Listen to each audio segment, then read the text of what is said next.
Salut à tous et bienvenue pour cette nouvelle vidéo. Aujourd'hui je vais vous présenter 5 théories assez méconnues dans My Hero Academia. Et parmi elles, il y aura même des théories inédites que vous n'avez jamais vues auparavant. Des théories que j'ai moi-même imaginées et dont j'ai seulement parlé sur Twitter. D'ailleurs, si vous me suivez pas encore, je vous invite à le faire. Je fais de temps en temps des petites théories, notamment sur les derniers chapitres. Bref, si j'ai choisi de faire une vidéo où je présente 5 théories, c'est aussi parce que j'avais quelques théories que je voulais présenter mais qui sont pas assez grosses pour faire l'objet d'une vidéo entière. Alors si vous aimez ce concept de regrouper plusieurs petites théories, faites-le moi savoir en mettant un maximum de pouces bleus. À 5000 pouces bleus, je ferai une deuxième partie. Bon, sans plus tarder, commençons avec la première théorie. D'où vient l'alter de régénération des Nomu? J'en ai parlé qu'une seule fois sur Twitter et c'était il y a quelques années, donc seuls les abonnés qui me suivent depuis longtemps la connaissent. Est-ce que vous êtes déjà demandé ce que voulait Gigantomachia dans le flashback de Kirishima? On sait qu'il cherchait l'agence d'un certain héros nommé Springer avant de partir une fois que Mina lui indiquait une direction au hasard.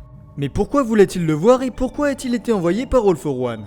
En faisant ma petite enquête, je me suis rappelé de la première apparition d'All for One aux côtés du docteur Ujiko. Ce dernier explique qu'il aurait voulu mettre la main sur l'alter de régénération 5 ans plus tôt et qu'il est trop tard pour l'utiliser sur All for One. Retenez bien cette phrase puisque ces 5 années ont leur importance dans la théorie. En effet, je pense que l'alter de Springer est ce fameux alter de régénération.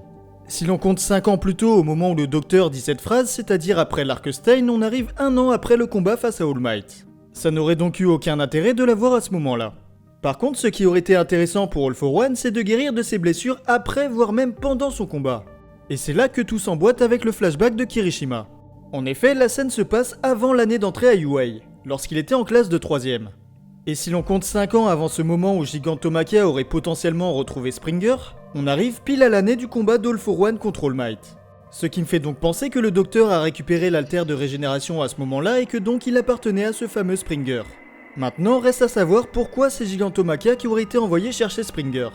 On va pas se mentir, c'est pas le mec le plus discret. Même si là, j'avoue, il portait une cape comme s'il voulait passer inaperçu.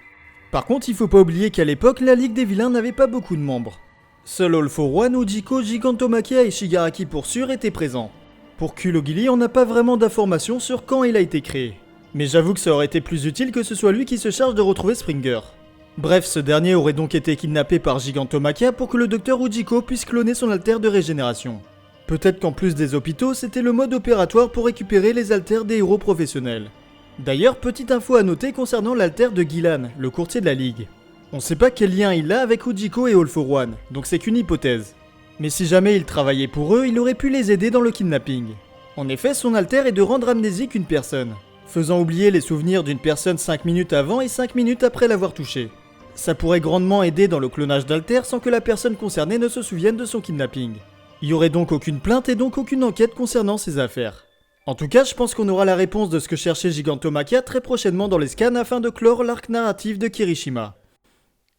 L'alter de désintégration de Shigaraki. Cette théorie est la plus connue de celle dont je vais parler aujourd'hui. Il existe d'ailleurs beaucoup de variantes, notamment celle qui dit que l'alter de désintégration de Shigaraki serait à la base l'alter de Deku. Mais pour plusieurs raisons que je vais pas évoquer pour ne pas spoil, je pense pas que Deku avait un alter et qu'on lui a volé. Je vais donc pas m'attarder sur cette théorie et rester sur le simple fait qu'All for One aurait transmis cet alter à Shigaraki durant son enfance. Déjà, on sait qu'à 5 ans, il n'avait toujours pas d'alter, alors qu'il a été dit que la plupart des alters se déclaraient à l'âge de 4 ans. Le fait que son alter se soit réveillé à 5 ans n'est pas impossible, mais la théorie voudrait qu'il se soit déclaré grâce à All for One. En effet, sur une case du manga qui n'a pas été montrée dans l'anime, on peut apercevoir un homme portant un costard et un chapeau ramener Tenko à sa maison. Et il se pourrait bien que cet homme soit All for One. Officieusement, il l'aurait ramené à la maison parce que Tenko aurait fait une bêtise en jouant au héros. Bon, déjà, je vois pas quelle bêtise il aurait pu faire pour qu'un homme aille jusqu'à le ramener jusqu'à ses parents. Cet homme était-il quelqu'un de connu de la famille Shimura, comme un genre de babysitter pour Tenko par exemple? On n'en a aucune idée et le fait qu'Orikoshi soit resté flou me fait penser qu'il cache quelque chose. Pour moi, cet homme est All for One, et tout était calculé depuis le début pour lui faire détester son père et détruire sa famille. Sinon, comment serait-il tombé sur Shigaraki?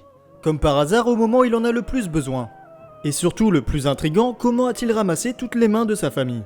S'il était juste tombé par hasard sur Tenko, il aurait aucune raison de savoir où il habite et ce qui s'est passé. Et pourtant, il sait tout. Alors que Tenko lui-même ne comprend pas son alter, il lui explique qu'il a une pulsion de destruction incontrôlable.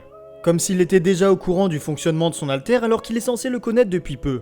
D'ailleurs, vous trouvez pas ça bizarre que les mains de sa famille soient restées intactes? Normalement, la désintégration de Shigaraki est censée tout détruire et ne laisser que de la poussière. Comme si All for One avait prévu d'une manière ou d'une autre qu'il reste seulement les mains des membres de sa famille. Je rappelle qu'elles lui servent à se remémorer les sentiments de colère et d'envie de destruction de ce jour noir. Surtout qu'on sait qu'il a gardé la main de Nana qu'il donne ensuite à Shigaraki pour remplacer celle qu'il a détruite. Une main qui est comme par hasard conservée de la même manière que les autres. Et enfin, sans rentrer dans les détails pour ne pas spoil, on a vu All for One habillé exactement de la même manière avec un chapeau dans le chapitre 350. Le cycle de la singularité des alters. C'est une petite théorie que j'avais faite récemment. Vous connaissez tous quasiment la théorie qui nous est présentée dans le manga. Comme quoi les alters deviendront de plus en plus puissants au fil des générations jusqu'à devenir incontrôlables. C'est la théorie de la singularité des alters qui est au cœur du troisième film My Hero Academia World Heroes Mission. Flecht, le vilain du film, pense que la singularité des alters amènera vers la destruction du monde. Pour lui, lorsque tous les alters atteindront le point de singularité, ce sera l'apocalypse. Et force est de constater qu'on ne sait pas s'il a tort ou s'il a raison. Certes, on a la preuve que les alters deviennent de plus en plus puissants à chaque nouvelle génération, notamment avec les enfants de Masegaki. Mais est-ce que pour autant il y a un risque d'apocalypse? C'est un problème qui serait encore plus grand que la menace d'All for One, alors ce serait bête de pas avoir de réponse dans le manga. C'est pourquoi je pense qu'il y a en fait un cycle des alters. Une fois qu'un alter aurait atteint le point de singularité chez une personne, son descendant n'aurait non pas un alter encore plus puissant, mais un alter beaucoup plus faible. Comme un résidu provenant de la singularité. Et à partir de là, cet alter devenu faible redeviendrait de plus en plus puissant avec ses descendants jusqu'à de nouveau atteindre le point de singularité. Et ensuite, il redeviendrait beaucoup plus faible. On aurait alors un éternel recommencement. Un cycle des alters. Un peu comme une bombe qui n'explose jamais. On réglerait ainsi le plus grand problème qui menace la société depuis l'apparition des super-pouvoirs. Le retour des vilains. Cette théorie est composée d'une mini-théorie que j'ai vue nulle part ailleurs concernant la Brava. Bon, déjà je pense que la plupart des anciens vilains vont revenir aider les héros à un moment donné dans la bataille finale. Par exemple, Stein leur portera main forte comme je l'ai expliqué en détail sur ma vidéo sur son retour si vous l'avez pas encore vu. J'ai également évoqué le rôle que pourrait avoir Kai Shizaki alias Overall pour apporter son aide. En effet, seul Eri peut rembobiner son boss et le sortir du coma. Et comme il est la personne la plus chère à ses yeux, il aura une dette envers les héros. On sait qu'il voulait tout faire pour être redevable envers son boss qu'il a sorti de la rue. Alors je doute pas qu'il le fera aussi pour les héros. Pour moi, il ne retrouvera pas ses bras car Eri n'a pas à le rembobiner pour ce qu'il lui a fait subir. Il est son bourreau et la perte de ses bras symbolise ses erreurs. Je dis ça parce que j'ai déjà vu des gens vouloir qu'Eri rembobine Overall. Mais pour moi, c'est tout bonnement impossible qu'il revienne en tant que vilain. Par contre, on sait que lui et le boss des Yakuza ont une petite armée qu'on a vue à l'arc Overall. Et parmi eux, il y a de puissants combattants comme Rappa qui retrouvera sans doute Kirishima. Mais aussi Chronostasis ou encore Neimoto qui sont les préceptes les plus fidèles de Shizaki.